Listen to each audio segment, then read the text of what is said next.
j'espère que tu vas bien. On se retrouve aujourd'hui pour la 58e vidéo du challenge, une vidéo par jour pendant 365 jours. Si tu souhaites voir plus de vidéos sur ma chaîne, n'hésite pas à t'abonner et à liker la vidéo, bien sûr, ça me ferait vraiment super plaisir. Dans cette vidéo, on se retrouve pour mes films et séries du mois d'octobre. Bon, octobre-novembre, on va dire, enfin, voilà, à partir du moment où vous verrez la vidéo, ça fera à peu près 2-3 jours que j'aurai tourné la vidéo, donc ce sera à peu près voilà, de début octobre jusqu'au 7 novembre, quelque chose comme ça. Alors, premier film dont on va parler.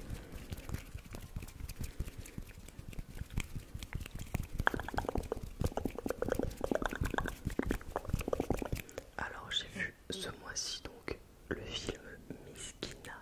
Donc Miskina.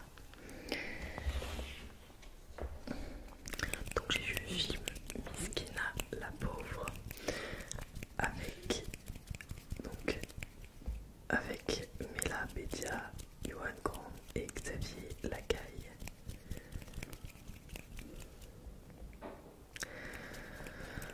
Alors, donc, de quoi ce film parle? Alors j'ai eu énormément d'attentes en regardant ce film, car la bande-annonce m'avait vraiment donné envie de le regarder. Donc c'est l'histoire de Farah qui a 30 ans, sans boulot, qui vit toujours chez ses parents, qui n'a pas de copain non plus, qui enfin elle est toujours en famille en fait, toujours avec sa grand-mère, sa soeur, etc. Tout le temps collée. Et on va dire que elle va faire que de se prendre des claques, et en fait c'est un peu... Et sa famille, voilà, enfin même ses amis vont chercher à ce qu'elle se reprenne en main, hein, à ce qu'elle se reprenne en main et qu'elle arrête d'être une miskina justement, comme le nom du film l'indique. Alors vraiment j'avais vraiment beaucoup d'attentes en regardant ce film, car la bande-annonce m'avait vraiment énormément fait rire. Donc je pensais vraiment que ça allait être un film comique, vraiment très comique. Du coup ouais, excusez-moi, en fait c'était une série, je me rappelais. Donc oui, donc cette série, donc Miskina la pauvre, je pensais vraiment que ça allait être drôle tout le long. Et en la regardant, vraiment ça m'a fait bader de fou, parce qu'il y avait quand même pas mal de moments tristes. Et je m'y attendais pas, parce que la bande-annonce présentait vraiment une série comique, dynamique, etc. Donc j'ai été quand même surprise. Mais comment dire, je pensais que ça allait être plus drôle que ça en fait, et qu'il allait y avoir moins de moments tristes, parce que vraiment du coup j'ai regardé ça avec un ami qui est venu à la maison et tout, et on s'attendait vraiment à faire que de rigoler et tout, et en fait on s'est regardé en mode ah ouais, en fait c'est pas du tout le film que j'attendais en fait, tout simplement. Donc ouais, un peu déçu sur le coup, même si j'adore l'actrice principale qui a aussi réalisé le film, il me semble. Alors ensuite on va parler d'une série que j'ai vue sur Netflix, il me semble, si je ne dis pas de bêtises. C'est Nous voulons tous être sauvés. Alors c'est une série italienne qui vient donc d'Italie. C'est une série en fait qui se déroule quasi la plupart du temps dans un hôpital psychiatrique. Enfin c'est pas vraiment un hôpital psychiatrique, c'est plus... c'est une semaine en fait en psychiatrie avant de décider si les personnes peuvent repartir ou non, ou si elles doivent rester parce qu'elles ne sont pas encore aptes à être dehors en fait, si elles se mettent en danger elles-mêmes et peuvent aussi mettre en danger les autres. Alors c'était une série qui... je sais pas trop quoi en penser en fait.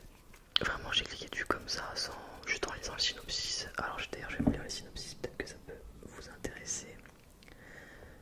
Alors le synopsis... Bon alors sur Allociné le synopsis est vraiment... c'est une phrase. Alors que sur... comment on dit, sur Netflix c'est beaucoup plus long. Mais voilà, donc sur le synopsis sur Allociné, c'est: lors d'un séjour psychiatrique d'une semaine, un jeune homme rencontre 5 autres patients et se heurte à l'intérêt scientifique et au cynisme du personnel soignant. Donc on va suivre l'histoire d'un jeune garçon qui s'appelle Daniele,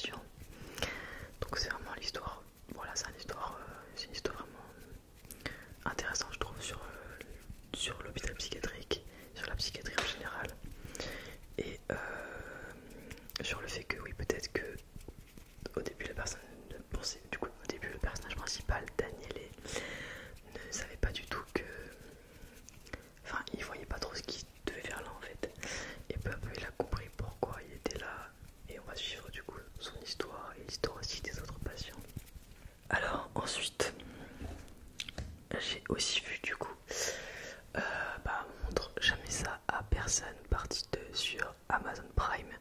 Donc c'est la deuxième partie du coup du montre jamais ça à personne partie 1 qui était sortie en 2021 il me semble. Donc on suit l'histoire d'Orelsan en fait pendant le Covid, en fait pendant le confinement, comment il a créé ses chansons pour son dernier album, comment il a créé sa tournée, comment ça s'est passé, etc. Et en fait c'est fou parce que avec une histoire on va dire pas assez, bon c'est pas vraiment banal mais voilà le fait de, comment on dit, oui donc oui je sais pas si vous savez mais c'est son frère du coup qui est le réalisateur de ce film, c'est le frère d'Orelsan et c'est Clément Cotentin il me semble. Et en fait, il a suivi du coup son frère pendant le confinement parce qu'ils habitaient pas loin, il me semble, l'un de l'autre. Il a suivi ses doutes, ses peurs, ses peurs de justement sortir un album qui va être nul ou de ne même pas réussir à sortir l'album parce qu'il y avait une deadline à respecter. Et vous allez voir qu'il y a beaucoup de moments où il y a du stress, du suspense et on ne sait pas s'ils vont réussir à sortir l'album dans les temps. Et en fait, ouais, de quelque chose de banal, on va dire, de réaliste en fait, il y a quand même un suspense qui se fait au fur et à mesure des épisodes. Du coup, j'ai énormément apprécié. Bon, j'avais déjà apprécié la partie 1, donc forcément, je vais apprécier la partie 2, je pense. C'est hyper intéressant, je trouve, de voir les doutes, les peurs d'un artiste, de voir que c'est pas si simple, c'est pas si rose, c'est pas si beau que ce qu'on nous fait croire à la télé, que c'est dur aussi, qu'il faut énormément travailler, ne pas dormir parfois. Et je trouve ça hyper intéressant de se dire que oui, la réussite, c'est pas que de la chance, c'est aussi beaucoup de travail. Et j'aime beaucoup voir ça dans ce genre de série, et surtout celle-là. C'est vraiment un acharné du travail. Il peut passer des nuits entières à travailler sur ses textes. Enfin, c'est hyper intéressant. Donc si vous aimez l'artiste, allez le voir. Si vous ne l'aimez pas, peut-être que vous l'aimerez en voyant la série documentaire, on va dire. Je sais pas trop dans quel genre c'est exactement. Mais vraiment c'est génial. En plus il y a beaucoup de musique du coup d'Orelsan forcément en fond à plusieurs moments de l'histoire. Donc c'est quand même une série assez dynamique, vraiment sympa à regarder, vraiment franchement j'ai énormément apprécié. Ensuite on va passer à la série, il me semble qu'elle était sur Netflix, qui s'appelle The Playlist. Donc The Playlist c'est l'histoire en fait tout simplement de Spotify, de comment a été créé Spotify. Il me semble que c'était en 2003 si je me souviens bien de la série. Donc alors à chaque épisode on suit un membre de Spotify. D'abord on va suivre la personne qui a eu l'idée principale, ensuite on va suivre par exemple l'avocate de Spotify, on va suivre l'autre associé, on va suivre plein de personnes différentes qui à eux tous ont créé Spotify et chacun va nous raconter sa vision de comment a été créé Spotify, de quels ont été les obstacles, quels ont été les problèmes, comment ils ont fait en fait tout simplement pour réussir ce pari qui était fou à l'époque. Car en fait à l'époque je savais pas du coup parce que j'étais jeune à l'époque, j'avais 7 ans du coup en 2003. Donc voilà, j'étais pas du tout au courant de l'actualité. Et en fait à l'époque il y avait donc Pirate Bay qui était un site de téléchargement en fait de musique etc. qui existait, qui était gratuit. Et ça faisait beaucoup de tort en fait à l'industrie musicale déjà à cette époque là. Et donc la personne qui a voulu inventer Spotify l'a fait en se disant bah au moins déjà ce sera une plateforme avec beaucoup moins de latence, beaucoup moins d'attente, passe toutes ces pubs parce que sur le côté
Ensuite, j'ai vu.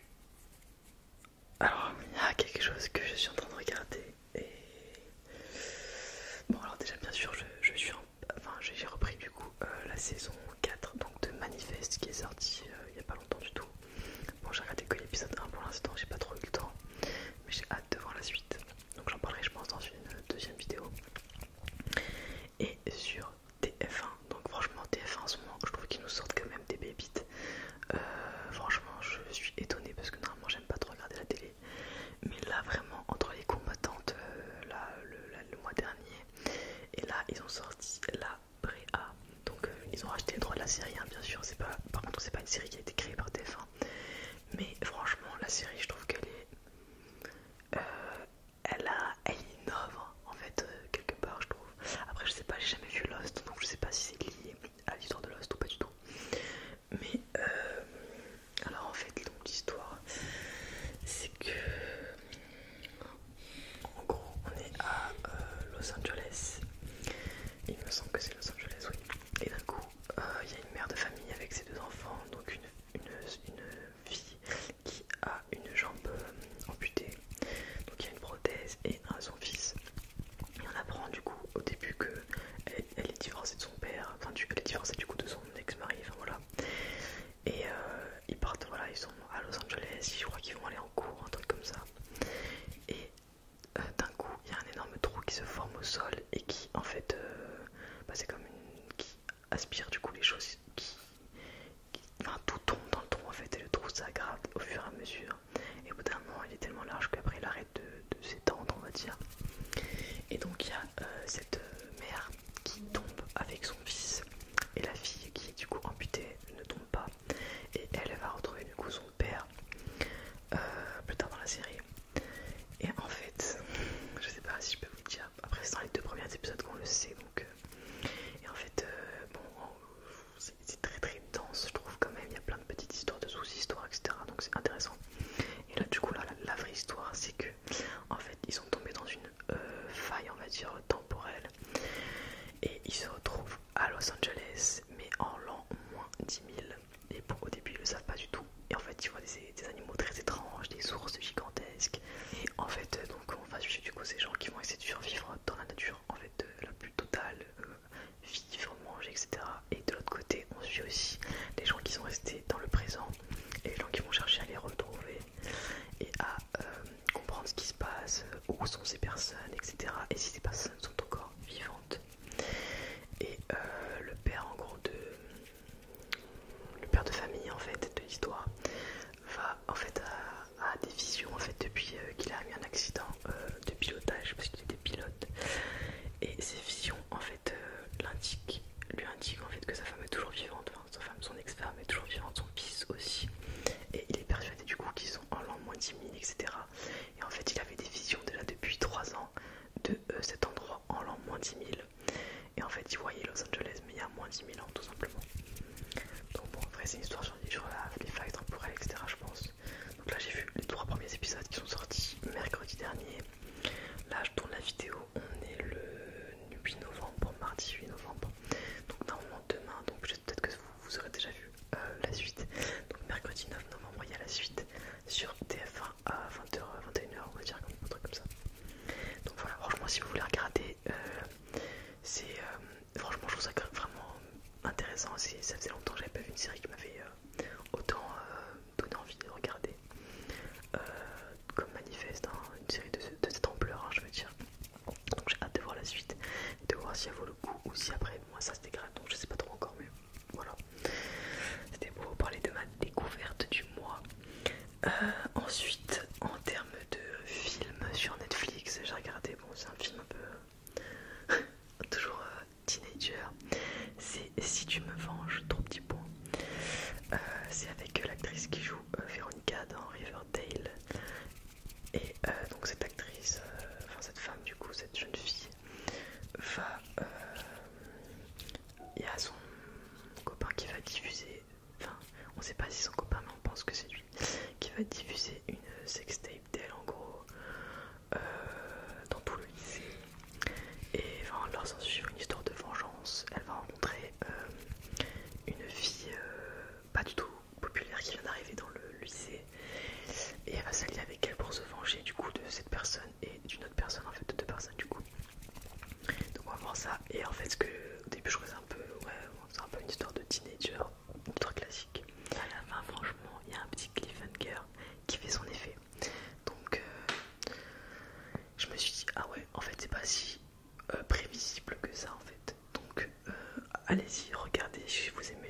de teenager bien sûr. Si vous aimez pas du tout, ça ne sert à rien, vous n'allez pas aimer. Mais pour ceux qui aiment ou celles qui aiment aussi, allez regarder. Franchement, la fin m'a surprise, donc voilà, c'est sympa. Ensuite, ah oui, alors ensuite j'ai vu une autre série qui s'appelle Pour le meilleur et pour de faux. Donc c'est une série d'origine brésilienne. Voilà, je ne trouvais plus l'origine du film. Alors c'est sur un homme du coup, Louise, qui est trentenaire, qui a toujours vécu chez sa mère. Tous ses frères et toutes ses sœurs sont partis de la maison. Et sa mère en fait a un peu plus en fait de vivre avec son fils qui est vraiment oui, il est impliqué dans le sens où il fait des bons petits plats à sa mère et tout, mais il est toujours collé en fait à sa mère et il refuse catégoriquement d'avoir des relations sérieuses et stables qui durent plus de 1 mois ou 3 mois, je sais plus exactement. Et en fait, il va apprendre au début du film que sa mère est sur le point de mourir et sa dernière demande c'est de se marier. Elle veut voir son fils se marier avant de mourir et elle lui dit, le médecin m'a dit qu'il reste 6 mois, qu'il me reste 6 mois à vivre, je veux avant ça devoir te marier. Et voilà, on va suivre ça, cette histoire. Il va ensuite se lier d'amitié, on va dire au début, avec une actrice qui va jouer le rôle de sa prétendante pendant tout le long du film. Et bon voilà, on va s'en suivre, après je peux pas trop vous dire, on va spoiler tout. C'est sympa à regarder, c'est léger, c'est pas non plus le meilleur film du siècle, mais franchement c'est cool, hein, voilà, si vous voulez passer un bon petit moment sympathique, enfin, un peu genre une comédie romantique, c'est sympa, voilà. Ensuite, dernier film dont je dois vous parler, c'est Une vie ou l'autre. En fait c'est tout simplement un film sur les choix qu'on fait, en fait, qu'on peut faire, ou les actions, les conséquences de chaque action. Donc en fait cette jeune fille du coup va faire l'amour avec son meilleur ami, il me semble, un truc comme ça.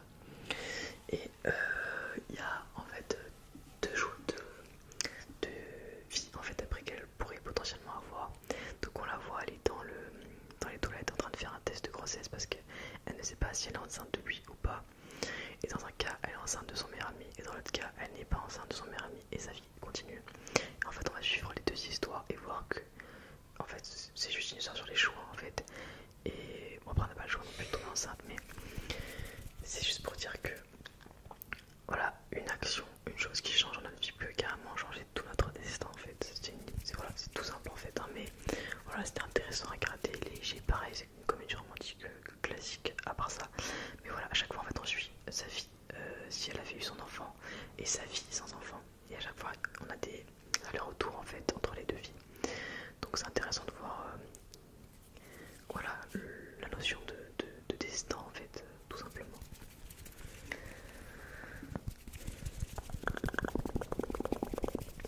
Voilà, donc c'était tout pour cette petite vidéo. Mes films et séries du mois d'octobre, début novembre. J'espère que cette vidéo t'a plu, qu'elle t'a détendu, qu'elle t'a donné envie peut-être d'aller voir ces films ou ne pas les voir d'ailleurs, hein, si j'en ai pas parlé en bien sûr.